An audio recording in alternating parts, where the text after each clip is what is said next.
Good morning. 819S, another hot one. 29, maybe 30 right now with a high of 33 today. Yeah, it's as expected for summer in Tokyo. It looks like the rain has mostly gone away. There might be some isolated thunderstorms later this week, but I think the forecast for rain has really cleared up quite a bit. I guess that's good, although the rain does bring the temperatures down a little. Today, what I'd like to talk about, or what I'd like to do, is respond to comments. So, the first comment I got that I haven't responded to yet is from Royce. Yeah, it is cute or interesting to see me ride with my wife. We have shot some video, but we never really uploaded it. The old pink scooter, the hot pink one, was hers, and then the one she's riding now is also a pink Giorno. They're both Giornos. The one that was in the video is her newer generation one, so yeah, I think she really likes that bike, but she prefers the hot pink color instead of the softer pink on the new one. And when we lived in Sagamiono, there was a very little chance of her getting a license and going for rides with me. Very little, almost zero. And where we live now is in the countryside of Tokyo. And so she really needs some kind of personal transportation. She still does prefer taking buses and trains because I think she's grown up that way. She's so used to it. But she's slowly moving over to riding scooter instead sometimes. I think she likes the convenience, lower cost, and not having to follow timetables and stuff like that. So I'm really hoping that she can get a 125 license. Oh, that building is awesome with the Cub mosaic on the side of the building. That's a Honda shop. Yeah, cool place, definitely.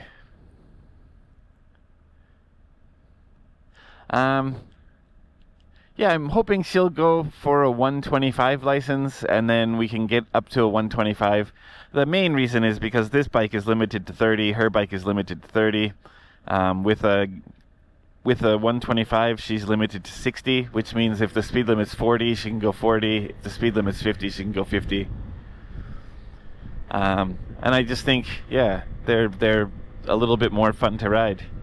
But she's still a little bit nervous about riding a bike like that. She doesn't really want to ride something with gears. She doesn't want to have to use a clutch if she doesn't have to, which I don't agree with, but I understand, unfortunately. And yeah, for now, we're going to keep riding the bike that she has. We got a 2-year loan on the bike, so I think in another year, I'm going to ask her to start thinking about going to driving test center to try to upgrade her license to a 125. And if she does, then maybe her next bike will be a 125. If not, then keep riding 50s. 50s, one of the reasons I wanted to upgrade to 125 is because 50s will be discontinued by November of this year. So there will be no new 50cc bikes. One of the reasons she likes 50cc bikes is because they're lighter weight. So it's a little bit better for her. And in December and beyond, from December, I guess, every bike will be a 110 or 125 or something like that, but it'll be lower powered. So I think her concern is the weight more than anything. And if she's going to have to ride a heavier bike, she might as well have the advantage of being able to go a little bit faster. And then the last thing about that, we did go on some long trips together. So the longest trip we've ever gone on was from Tokyo to Chiba, which they're neighboring prefectures, so it doesn't seem that bad, but it was actually a 4.5-hour trip one way. We went sightseeing for 2 hours, and then it was 4.5 hours back. I think if she were on a 125 at that point, it would have been a 2.5 or 3 hour trip each way. So I tried to use that to convince her why she should try to upgrade. We have gone to Lake Yamanaka also. We're probably going to do that again later this year. So that should be fun. That took 2 hours, I believe. 2 hours one way. It takes about 1.5 hours on my big bike. And that's with stops. So yeah, I think, Royce, if you can convince your girl to get a 50cc license. The test is not so difficult, and they're very fun to ride around. Next, we have not in the pad one. Note in the pad one. What did you say? Oh, how are fixed gear bikes a danger to public order? Something like that. In the early 2010s, maybe late 2000s, early 2010s, fixed gear bikes were starting to become very popular in Japan. I don't know exactly what sparked it, but there was definitely a boom. So much so that if you Google, and in fact I'll leave a link to an article here I'll show you the article, and then I'll leave a link in the description. So much so that Nike put up an ad that said no brakes, no problem, and it caused a big major uproar here in Japan. And then I believe 2 people had died as a result of a bicycle related accident in Shibuya. People were going through the Shibuya Scramble. They hit an old lady. The old lady fell down and she hit her head on the ground. That's my memory of the story, but I could have the details slightly off. And that really put the nail in the coffin for fixed gear bikes. I said in a previous video, I know people don't watch them all, but when there's one problem in Japan, sometimes the response or reaction by the police is a little bit dramatic. So if there's one death, maybe that would lead to a new law. And I think in this case, there was one, maybe there was a second one too, and there were a few injuries, and the police were just like, nope, we're not going to have this.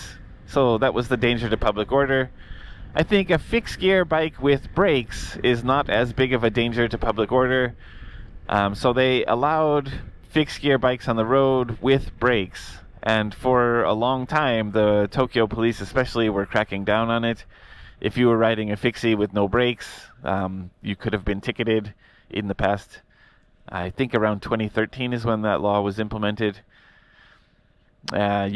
Before 2013, you could ride with no brakes, and the police wouldn't really check or wouldn't really do much about it. And then after 2013, they would. And I believe they still do. My fixie, I rode with no brakes for a little while because I thought I was cool riding with no brakes. And it was fun. I did put a front brake on it because I think having the extra ability to stop if needed is a lifesaver. And it actually did protect me a few times. Taxi turned in front of me without, I was in the bicycle lane like now, and taxi turned in front of me without indicating and just turned suddenly, and I slammed on the front brake, and the rear end came up and I was able to stop in time. So I think it's good to have brakes on your bike. I believe also at the time a famous Japanese talent or celebrity was stopped riding a bike with no brakes and they got ticketed, so it was also in the news for that. Yeah, I think in general they're not a danger to public order, but there are specific instances where public order was disturbed, so yeah. Then Jim Franklin, thank you for the comment. It's good to see Japan catching up with the UK. There are too many reckless people out there. I hope I summarized that well for you. Yeah, I agree. I think that people ignore the laws quite a bit, and the police always used to let a lot of things slide that they shouldn't have. But now I think there's definitely a crackdown going on, trying to make sure that people behave more safely in public. And I also think that it's a little bit of a cash grab, but I guess at the end of the day, I don't mind if the main goal is safety, public safety. To see a reduction in accidents or deaths or injuries would be better, even if some people are inconvenienced and ticketed over it. Yeah. And then, what is it, NPC 447, something like that? You said... Oh, thanks for the comment, man. Said that women, or not women, I guess you said parents with children on their bikes should be allowed to ride on the sidewalk, especially when there's 2 and sometimes even 3 children on the bike. I think the law specifically states that the parent can be on the bike with 2 children, and you cannot have 3. But yeah, I agree with you. I've definitely seen people with 3 on the bike, and I think the police shouldn't really crack down on that if the bike was designed for that. Because, you know, parents have to get their kids around. They have to take their kids around to different places in the city. And from what I was reading online, it looks like that is also going to be considered acceptable. If you're a parent and you're riding on the sidewalk with your children on the bicycle, the police, it seems, I'm not sure yet, it seems the police are not going to crack down on that. And I agree with it, because there were a lot of cases, unfortunately, where trucks had hit people on the side of the road, especially children. A car crashed into a woman who had her 2 kids on the bicycle. Yeah,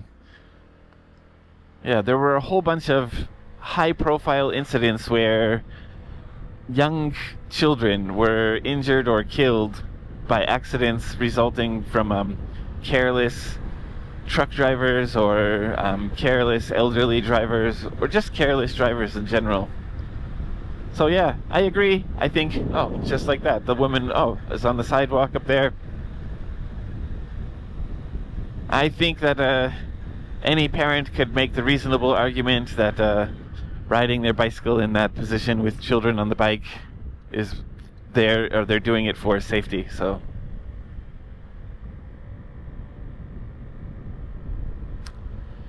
yeah, thank you guys, everyone, for commenting. I really appreciate it.